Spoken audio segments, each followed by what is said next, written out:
2 years ago, I bought the Galaxy S10 Plus and I made a YouTube video about it. The video actually did quite well. Anyways, I think it's past time I made a follow-up video. How has the Galaxy S10 Plus held up over the past 2 years, and should you even consider buying it now in 2024? That's what we're going to find out in this video. If you're wondering why I'm not holding the S10 Plus in my hands right now, that's because it's my camera. That's what's recording me right now. It's actually the camera that I use to grow this channel to 12,000 subscribers now. So I guess we could start the video like this. The camera quality on the S10 Plus is really good. So if maybe you want to start creating content, the S10 Plus is definitely up to the task. And oh yes, I have a plan that I would love to share with you guys. So make sure you stick around till the end. Okay, my name is Yudi. I talk about tech. Let's shoot. If this is your first time here, or maybe you are not yet subscribed, kindly subscribe to the channel. We are really trying to get to 30,000 subscribers before the end of the year. So please subscribe and also like the video so that more people will get to see this video and the information that we are about to share. Thank you. Okay, so one thing did happen to my S10 Plus. The back glass broke. I don't even remember how it happened, but apart from that, everything still works good. Now, this is not going to be a review of the S10 Plus per se. I'm mostly just going to be talking about the pros and cons of buying the Galaxy S10 Plus in 2024. And I'm also going to be comparing it to a mid-range device that is priced similarly, the Tecno Spark 20 Pro Plus. So let's start with the cons. Let's start with the bad things first. One thing you must remember is that this is not a new phone. It's old, over 5 years old now. I know maybe in the shop where you plan to buy it from, it's looking really clean and shiny, and maybe it even looks better than some actual new phones. But no, it's an old phone, so it's really not a flagship anymore. Yes, it's an older flagship phone, but it's more in line with new mid-range devices now. It's why I'll be comparing it to new mid-range devices. So that's the first con. It's old. Now, with that old age comes battery degradation. It has a 4100 mAh battery, and 5 years ago, this phone would have been able to last you a full day even on heavy use. Well, that isn't happening today. Nowadays, it can still make it through a day with light usage. In fact, I often find myself finishing the day with about 40% of battery remaining on days when I don't use my phone heavily.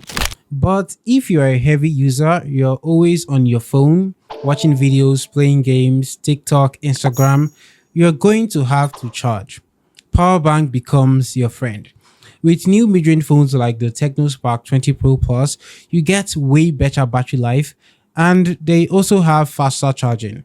15 watts charging on the S10 Plus and 33 watts fast charging on the Tecno Spark 20 Pro Plus. Now on to the last drawback. Let's talk about the software. Unfortunately, it's outdated. Samsung did fulfill their promise of providing 3 years of software updates for the S10 Plus, updating it from Android 9 to Android 12. However, with the introduction of Android 14, if you're someone who prefers using the most up-to-date software, the S10 Plus may not be the right choice for you. But I have been using the S10 Plus and it doesn't feel like I'm missing out much from the newer Samsung devices. Maybe just the UI changes, quick share and nearby share is here, so I'm good. But yeah, software on here is outdated.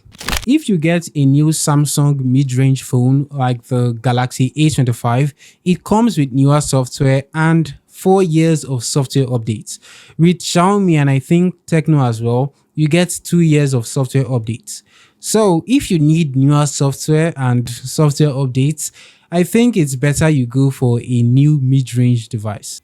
If you're enjoying the video so far, hit that like button so that more people will also get to see this video, and also subscribe to the channel so that you don't miss our future review videos. Now on to the pros, the good things about the Galaxy S10 Plus. The build quality is still top notch. Gorilla Glass 6 at the front and back. Wait, let me explain. So, when I bought it, they did tell me that the back glass has been replaced and apparently not with an original part. I'm pretty sure that's why it broke so easily, and I don't even know the exact time it broke.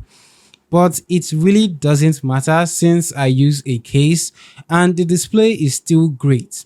Gorilla Glass 6, which is better than the Gorilla Glass 5 you would find on the Spark 20 Pro Plus. Display quality is also better. It's a 1440p dynamic AMOLED display with HDR10 Plus. The only disadvantage it has is that it's a 60Hz display, but quality-wise, it is better than new mid-range phones. If you want a 120Hz refresh rate though, you're going to have to go with a new mid-range phone. Camera is the number one thing for me, and the camera quality on the Galaxy S10 Plus is still awesome, and it's better than new mid-range phones. Most of the videos on this channel were shot on the Galaxy S10 Plus, both A-roll and B-roll. Yeah, so if you want to start creating content and you're on a very low budget, you could get the Galaxy S10 Plus. Now, most new mid-range phones have a main camera and an ultra-wide camera, but they don't have a telephoto lens. The Galaxy S10 Plus has one, a 12 megapixel telephoto lens, which takes really nice looking portraits, and it also makes zoomed in pictures sharper. Camera quality overall from all three cameras are better on the Galaxy S10 Plus. The Galaxy S10 Plus can also shoot up to 4K 60fps on both rear and front facing cameras. New mid-range phones priced similarly to the Galaxy S10 Plus cannot shoot up to 4K resolution. So I'll just say this, if camera quality is very important to you, it's always better to buy an older flagship phone like the Galaxy S10 Plus. Now I'm going to be showing you more samples that I took with the Galaxy S10 Plus so that you can check out the quality for yourself.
So one cool feature that flagship devices have that most mid-range devices don't have, including the Tecno Spark 20 Pro Plus, is this portrait video effect. It blurs the background and keeps you in focus.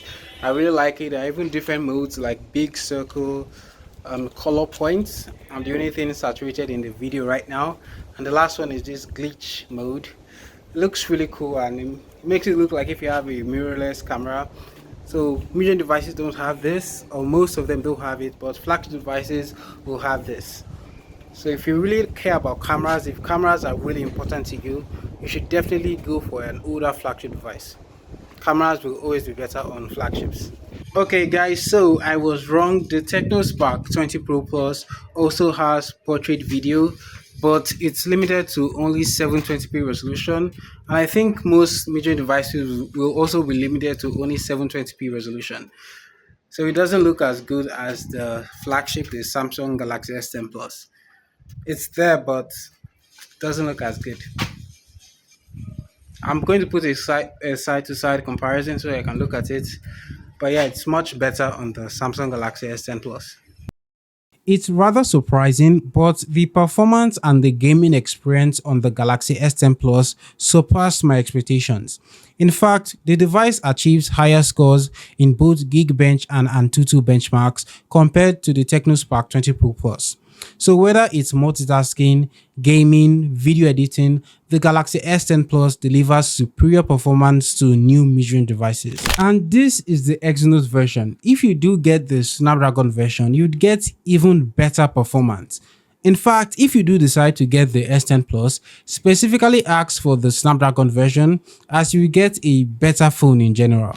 Now, I'm curious to hear your thoughts on the Samsung Galaxy S10 Plus. Would you choose it over a new mid-range device?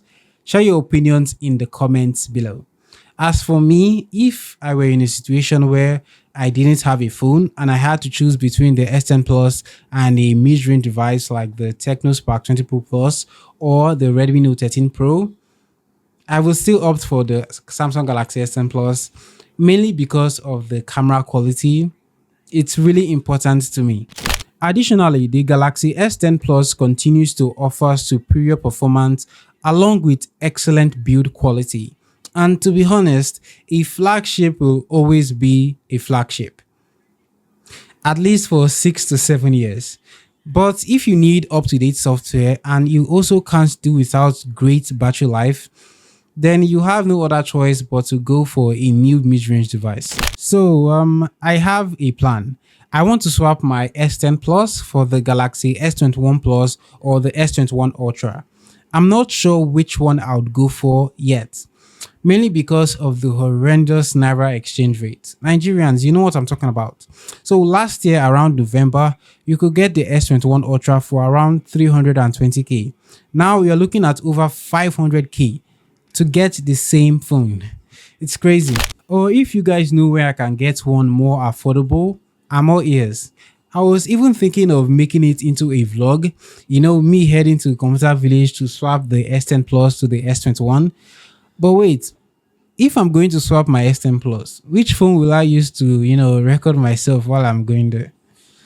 I haven't really thought of that before. Okay. Anyways, thanks for watching. I'm glad you stayed to the end of this video. Comment Sue.